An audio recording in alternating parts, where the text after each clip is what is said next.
다합격 유기농업 기능사의 꽃쌤입니다. 여러분은 파트 1 작물 재배에서 챕터 4 각종 재해에 대한 영상을 보고 계십니다. 자, 재해 그리고 이제 피해 어떻게 보면 비슷한 용어라고 볼 수가 있는데요. 그동안 이제 작물에 대한 재배 기술, 그 다음에 환경에 대해서 배우셨는데요. 그런 것들을 하는 와중에서의 피해, 그 다음에 재해에 대한 내용들을 보고 갈게요. 그래서 앞 단원을 생각하면서 이 단원을 보시면 좋을 것 같아요. 그래서 이제 분류를 해보면요. 자, 고혼해, 열해, 저혼해, 냉해, 동해까지, 상해, 여기까지 가요. 사실 온도에 관한 피해를 얘기하는 거예요. 자, 우리가 재배 환경 조건에서 온도에 대한 얘기를 했었잖아요. 그쵸? 온도가 광합성이 효율적일 때는 어느 정도 온도까지는 괜찮다. 적정한 작물에 따른 적정한 온도가 좋다. 이런 얘기를 했었는데 이 온도와 관련된 피해에 대해서 말씀을 드릴 거예요. 자, 그 다음 습해, 수해, 가뭄해. 자, 이거 물에 관한 얘기예요. 물, 수분에 관한 얘기죠. 수분에 관련된 피해를 말씀드립니다. 자, 도복, 풍해, 대기 오염. 이 부분은 이제 공기와 관련된 환경 조건, 기상 환경에 대한 얘기를 합니다. 그래서 온도에 관련된 피해와 수분에 관련된 피해, 공기에 관련된 피해 이것들을 차례차례 보고 갈게요. 네, 먼저 열해입니다. 열해. 열해에 대한 개념은요. 먼저 일소현상이라는 게 있습니다. 일소현상. 식물체 부위가 온도가 너무 높아서 타는 현상을 얘기하고요. 잎에서는 잘 안 일어나지만 과실에 포함한 다육질 조직에서는 잘 일어나요. 잎은 기공이 있으니까 물이 잘 빠져나가잖아요. 그런데 과실에서는 그런 부분이 없기 때문에 이 다육 조직, 이렇게 육질된 그런 조직에서 잘 일어나고, 그래서 이제 이거는 사실 열해 같은 경우는 호흡량이 많아져서 그래요. 호흡량이 많아져서 이 고온에 대한 피해가 생기는 거예요. 또한 이게 온도가 올라가면 올라갈수록 대사작용이 교란이 되면서 독성 물질이 막 생겨요. 그럼 그게 축적되면서 작물에 피해를 줍니다. 열해의 원인과 피해를 좀 더 구체적으로 볼게요. 온도가 올라가면서 유기물이 과잉 소모가 돼요. 과잉 소모가 돼요. 그래서 광합성보다 호흡 작용이 더 많아지기 때문에 심하게 호흡을 하면서 기존에 가지고 있던 작물이 가지고 있던 여러 가지 양분들을 소모하게 되겠죠. 그리고 질소 대사가 이상이 생겨요. 고온에서는 단백질 합성이 저해되고 암모니아 축적이 많아지기 때문에 질소의 여러 가지 순환들이 잘 이루어지지 않아요. 그리고 철분에 침전되면서 잎이 황백화 현상이 발생되고 또 마찬가지로 증산이 과다되면서 이제 위조, 이제 말라 죽는 그런 현상을 보입니다. 그리고 이런 피해 현상으로는 종자가 발화가 잘 안 되거나 이 결구가 불량되는 경우가 있어요. 결구가 뭐냐면 우리 배추를 보면 잎이 폭이 서 있죠. 폭에서 이제 동그랗게 돼 있는데 그거를 결구라고 해요. 그래서 잎이 만약에 이렇게 포개져 있는 게 너무 덥게 되면 그 작물끼리도 포개지지 않잖아요. 그래서 결속된 구가 생기지 않는다라는 게 결구 불량에 대한 얘기입니다. 그리고 착화, 꽃이 피거나 결과, 이제 열매가 맺는 게 불량해져요. 그리고 조기의 추대. 얘가 아직 꽃이 필 때가 안 됐는데 날씨가 너무 덥다 보니까 빨리 꽃대가 올라오는 거예요. 그래서 이제 그 생육식에 맞지 않게끔 꽃대가 올라와서 전체적인 수확량이 떨어지거나 생육의 그런 발육상이 부족한 부분이 있을 거예요. 그런 부분이 문제가 생깁니다. 그리고 사실 전체적으로는 수량 및 품질이 안 좋아져요. 그쵸? 대책을 생각해 보면은 내서성, 내열성이란 개념을 보고 가셔야 돼요. 이 내서성, 고온에서 견딜 수 있는 성질을 내서성 혹은 내열성이라고 얘기합니다. 보통 이 더울 때 이런 열사를 초래하는 온도를 이제 이겨낼 때는 가장 좋은 게 이거에 강한 품종을 심는 게 제일 좋아요. 뭐든지. 그래서 그런 강한 품종을 먼저 심고 재배 시기를 이제 조절을 하는 거죠. 이런 더운 시기를 피해서. 아니면은 그늘막이나 차강을 만들어줘요. 이게 온실 같은 경우에는요. 그리고 물을 주기도 합니다. 물 뿌려주는 거죠. 더울 때. 그래서 환기를 해서 이제 온도 높은 것들을 이제 순환시켜주고 또 질소의 과용을 피합니다. 자, 질소라는 거는 전체적인 생장을 촉진하는 그런 세포의 크기를 증대하는 그런 비료예요. 그래서 더워 죽겠는데 이게 단단해져가지고 이제 치밀도 있게 자라나야 되는데 질소를 막 많이 주게 되면 식물 세포가 거대해지거든요. 자꾸 커지기만 하면서 이게 도복될 확률이 높아요. 그래서 열애할 대책할 때는 질소 과용을 절대적으로 피해줍니다. 네, 그리고 이 열에 대한 구체적인 예를 보게 되면 목초 있죠? 목초에 하고 현상이 있습니다. 목초라는 거는 우리가 초지, 그러니까 축산물을 키울 때 넓은 들판에 이렇게 드넓게 이제 사료 작물을 키우게 될 때 목초를 키운다 얘기하잖아요.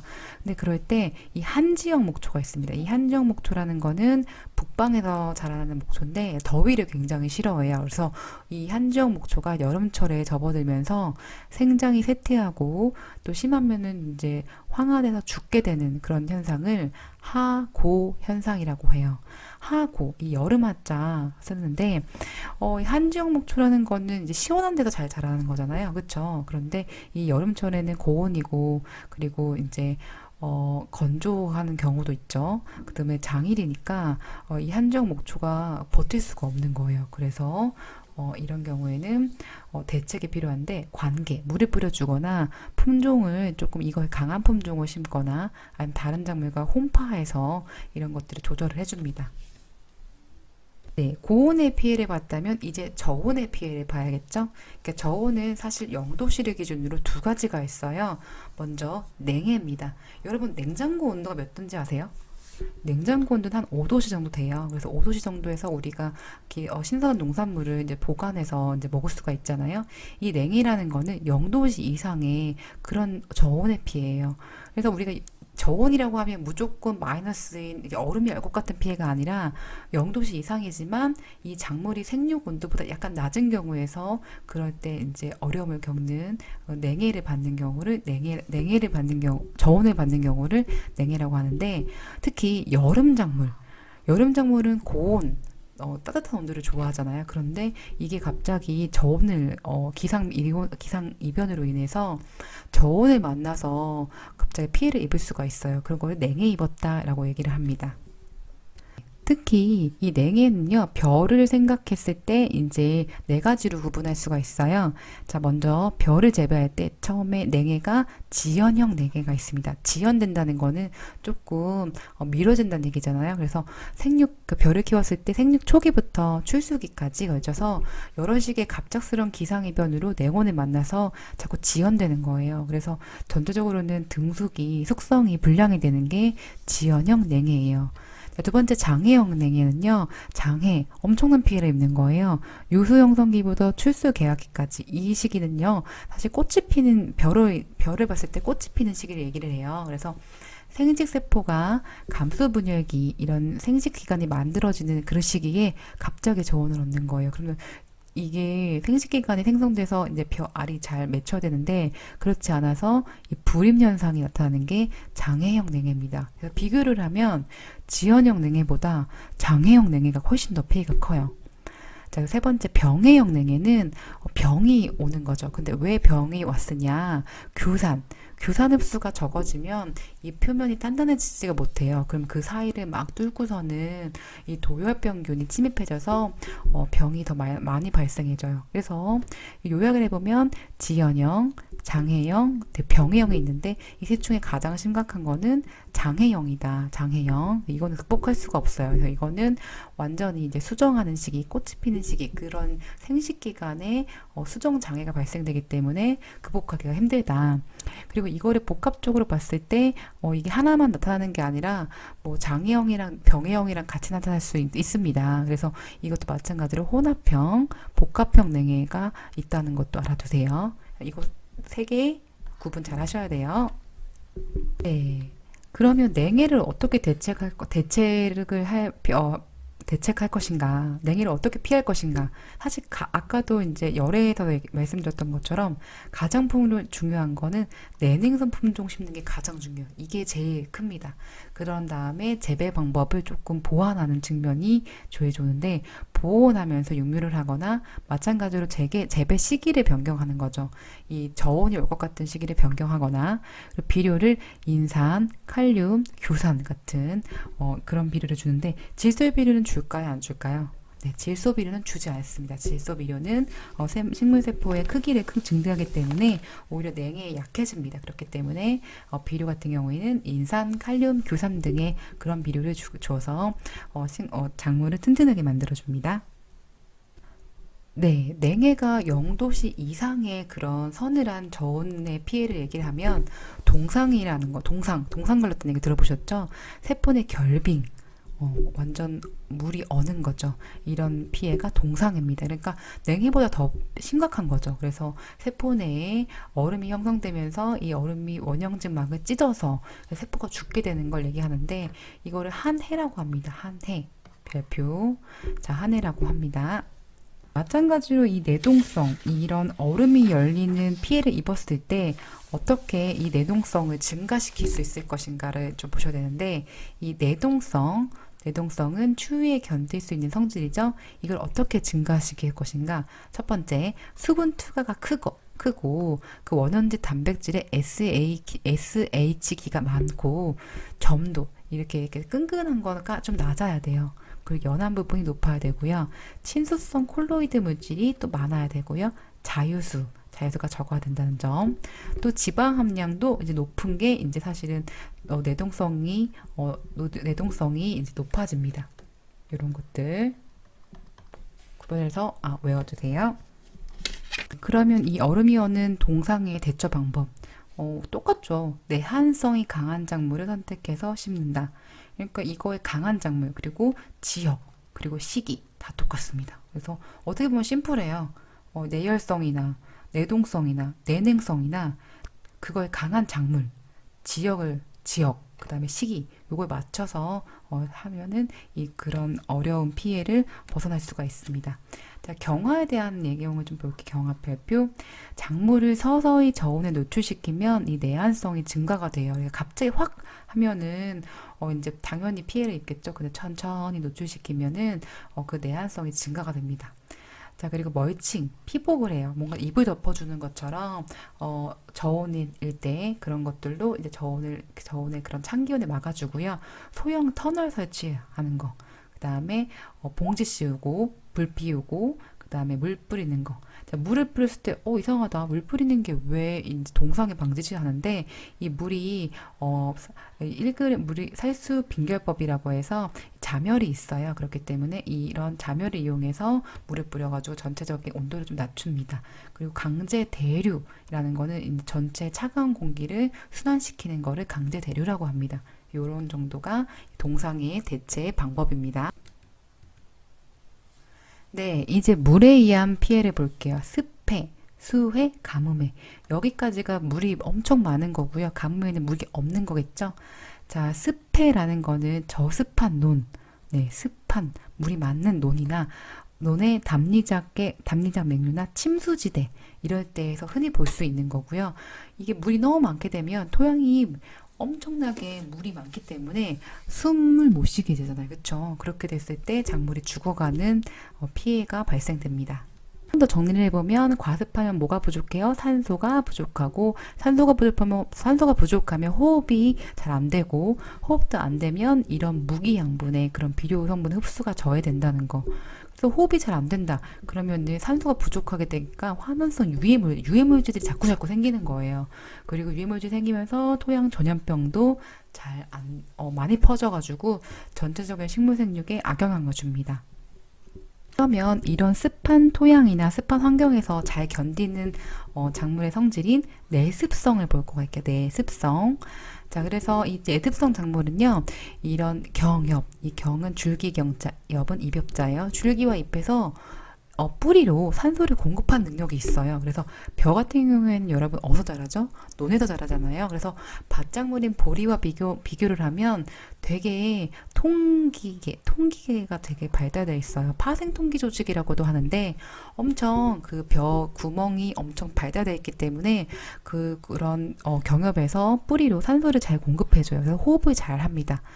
네. 그리고 뿌리 조직이 엄청 목화가 돼 있어요. 단단해 목질화되어 있다는 건데 여러 가지 환원성, 나쁜 그런 이제 환원된 유해 물질이 뿌리 막 침입해요.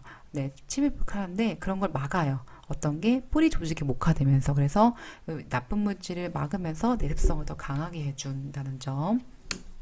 그래서 내습성이 강한 작물들을 조금 외우셔야 돼요. 벼, 미나리, 연. 기억하시죠? 벼, 미나리, 연은 사실 우리가 벼는 논에서 키우고 미나리도 이제 논 옆에서 미나리를 키우기도 하고 연꽃 생각하시면 이런 거는 내습성이 굉장히 강합니다. 반대로 내습성이 약한 거, 메밀, 토마토, 양파는 이제 물에 좀 약한 그런 특징을 가지고 있습니다. 네, 아까 습해라는 거는 토양 안에 수분이 좀 많아서 생기는 피해인데 수해라는 거는 정말 장마. 완전 물에 잠기는 거죠. 그래서 물이 잠겨서 아까 습해보다 더 물이 많아지는 거여서 완전한 침수를 얘기하는 거예요. 그래서 여기서 볼 거는요. 사실 청고와 적고 현상이에요. 와 적고. 이 청은 푸를 청자, 적은 이제 빨간색 적고 현상 얘기하는데 청고라는 건 탁한 물을 얘기해요. 탁한 물이 또 정체된 물이 있을 때 양분이 급격하게 소모되면서 죽을 때 잎이 청색이 되는 경우를 청고 현상이라고 얘기해요. 자, 반대로 이제 적고는 맑은 물이 있고 흐르는 물이 있는데 이것의 수온이 점점 더 이제 조금 수온이 이렇게 안 높을 때 양분이 서서히 소모되면서 젓갈색을 띠는 경우를 적고 현상이라고 해요. 그래서 청고가 급격하게, 적고는 천천히 서서히 이렇게 비교해서 좀 알아두시면 될 것 같아요. 네, 물이 많았던 습한 피해, 습해. 자, 그 다음에 물이 가득 차서 일어났던 수해, 이렇게 보셨던데, 이제 반대로 물이 아주 없을 때를 볼게요. 가뭄해. 같은 말로 한해라고 합니다. 한해. 아마 이거 조금 정리해보고 할게요. 아까 우리가 이제 내동성 할 때 내한성 이렇게 얘기를 했었는데 그 내한성과 여기 나와 있는 또 내한성이 있어요. 이게 조금 달라요. 한자가 다른 거예요. 그래서 사실 정확하게 보려면 한자가 옆에 써 있어야지만 이게 내한성이 가뭄의 강한 성질을 뜻하는 건지 추위의 강한 성질을 뜻하는 건지 이거 구별할 수가 있거든요. 그래서 한해라는 이 한글은 두 가지 뜻을 갖고 있다. 그래서 옆에 한자가 있어야 된다라는 개념 알아주세요. 자, 다시 돌아가서 가뭄해, 이거 한해라고 하는데 자연 가뭄이 관수가 부족해서 어쨌든 토양 수분이 적어 작물이 피해 입는 건데 이거에 강한 성질을 가진 게 내건성 작물 이렇게 얘기를 합니다. 내건성 작물 이걸 생각할 때는 우리가 사막에서 잘 자라는 그런 다육질 작물들을 생각하시면 돼요. 표면적이 전체적으로 작고 잎이 왜소하고 뿌리가 깊고 잎 조직이 치밀하고 기공이 작아요. 그래서 이제 증산이 많이 되지 않게끔 그런 것들이 이제 형태적으로 발달돼 있고 세포적으로도 수분 보유력이 굉장히 강하고 원형질의 점성이 높다는 점. 요거 점성이 높다라는 게 내건성이 강한 거예요. 쫀득쫀득한 거. 그래서 이건 탈수가 될 때, 물이 빠져나갈 때 원형질의 응집이 좀 덜한 특징을 가지고 있습니다. 그래서 가뭄해의 대책 방법의 가장 큰 1번은 물 주는 거죠. 물이 없으니까 물을 줘야 돼요. 네, 그리고 내건성 품종, 이 건조한 거에 굉장히 잘 자라는 그런 품종과 종들을 선택합니다. 그다음에 토양 관리, 그다음에 수분 증발을 억제하게 지면을 피복하고 중경에 제초를 하고 그다음에 재배 관리할 때 뿌림골을 낮게 하고 좁게 하는 재배를 하거나 맹류를 봄철에 다밥을 밟아줘서 이제 가뭄의 이제 피해를 줄이는 방법들이 있습니다. 그리고 벼를 논에서 재배하지 않고 그냥 약간 건조하게 재배하는 방법도 있어요. 물이 부족할 때는. 그리고 사실은 너무 이제 가물어서 굉장히 이제 모든 작물이 조금 피해를 입었다. 그러면 대파 작물들을 대신 파종해서 그걸 해결하는 방법도 있습니다. 풍해, 대기 오염에 대해서 배우실게요. 자, 그동안 도복 얘기를 하던데 도복 별표 쳐볼게요. 이 도복이란 용어는 작물이 쓰러지는 거예요. 그러니까 뭐에서 쓰러지죠? 비, 바람, 태풍 뭐 여러 가지 원인에 의해서 작물이 쓰러지는 걸 도복이라고 해요. 그 도복이라는 개념을 자주 이렇게 외우지 못해서 저는 오죽하면 도둑이 툭 하고 쳤다. 그래서 쓰러졌다. 이렇게 외서 도복하면 쓰러지는 거지 이렇게 알아두시면 돼요. 자, 그러면 도복은 좋은 걸까요? 전혀 아니죠. 작물이 똑바로 자라야지 왜 쓰러집니까? 그래서 도복에 관한 요인이 나쁜 요인이에요. 강한 바람, 비료 과다, 그다음에 밀식, 아주 빽빽하게 심은 건 통풍이 불良하거나 키가 너무 큰 거, 이런 것들은 도복에 피해를 끼치죠. 특히 수발화라는 게 있어요. 수발화 별표. 이 수는 물에서 발화하는 거예요. 벼 맹류가 수확 시기에 비를 맞아서 도복하게 된다.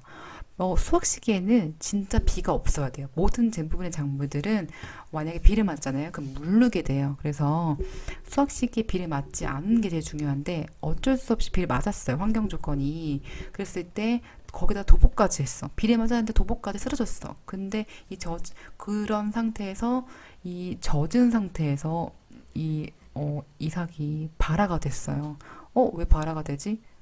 여러분 기억해 보세요. 종자의 발화 조건, 수, 온, 상광. 네, 수분이 이제 있기 때문에 발화를 한 거예요. 그러면 이 벼가, 이 맹류가 상품 가치가 있을까요? 전혀 없겠죠. 그 수발화는 안 좋은 거예요, 안 좋은 거. 네, 수발화를 방지해야겠죠. 도복의 대책 방법도 마찬가지입니다. 도복이 강한 작물을 품종을 선택을 하고요. 시비 관리, 질소 과잉을 금지해야 돼요. 질소 과잉 자주 나온다, 그쵸? 질소를 좀 줄여야 되고 추비를 금지해야 되는데 대신 칼륨과 규산을 균형 시비한다는 거. 그리고 토양 관리는 약간 흙을 덮어주기도 하고 토양을 이제 눌러주기도 하는 그런 방법들을 통해서 도복 작물이 쓰러지는 것을 방지해야 됩니다. 풍이에 대해서 보고 할게요. 풍이라는 거는 바람의 피해인데요. 바람도 약간 여러 가지가 있지만 특히 두 가지로 분류할 수가 있어요. 연풍이 있어요. 연풍은 좀 좋은 거. 연풍은 하트. 연풍은요, 살랑살랑 부는 바람을 얘기하는데 연풍은 대부분이 좋은 부분이 많아요. 증상작용을 촉진해서 비료를 흡수를 촉진시키고 또 규산 흡수도 좋아지겠죠. 그래서 벽에 규산 흡수가 좋아지면서 화분과 작물이 좀 튼튼해지기도 하고 또 광합성이 촉진되면서 여러 가지 탄소 동화 작용의 물질들이 많이 흡수가 되기도 하고 수정 결실, 그래서 이제 풍매화 같은 경우에 그런 거에 촉진되기도 하고요. 또 너무 덥거나 너무 이제 추울 때 그런 걸 조절해주는 역할을 합니다.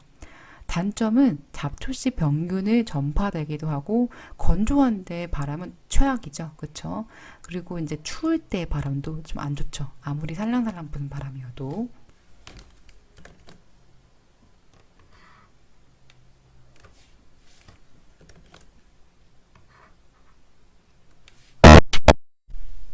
대기 오염 가스를 좀 보고 갈게요. 유해가스가 있어요, 공기 중에. 자, 기억 조금 다듬어서 정리를 좀 해볼까요? 대기에 이제 질소가스가 몇 퍼센트 있었죠? 질소가스, 화학식 N2인데, 질소가 79.1 있었죠? 그리고 산소가 얼마큼 있었죠? 산소가 이제 20.1 이렇게 있었고, 이산화탄소가 얼마가 있었죠? 0.03이 있었죠. 그리고 이걸 합쳐서 나머지 쬐끔 부분이 유해가스가 있는 거예요. 근데 그 쬐끔도 우리 작물과 인체에 큰 나쁜 영향을 미쳐요. 각각의 유해가스 종류를 좀 알아두세요. 아황산가스, 불화수소, 오존가스, 암모니아가스, 일산화탄소, 이산화질소. 여기에서 가끔 이제 헷갈리게 나오는 게 바로 요거 이산화탄소거든요. 이산화탄소는 우리가 광합성할 때 쓰이잖아요. 요거 별표. 근데 이제 이 말장난이에요. 일산화탄소와 이산화질소랑 약간 말이 비슷하잖아요. 그쵸? 이산화탄소, 일산화탄소 막 이렇게 비슷하니까 이산화탄소는 작물에 좋은 건데 여기 섞여가지고 대기 오염가스라 이렇게 섞어서 나오는 문제가 있습니다. 네, 지금까지 작물 재배 파트 1 부분을 공부하셨습니다.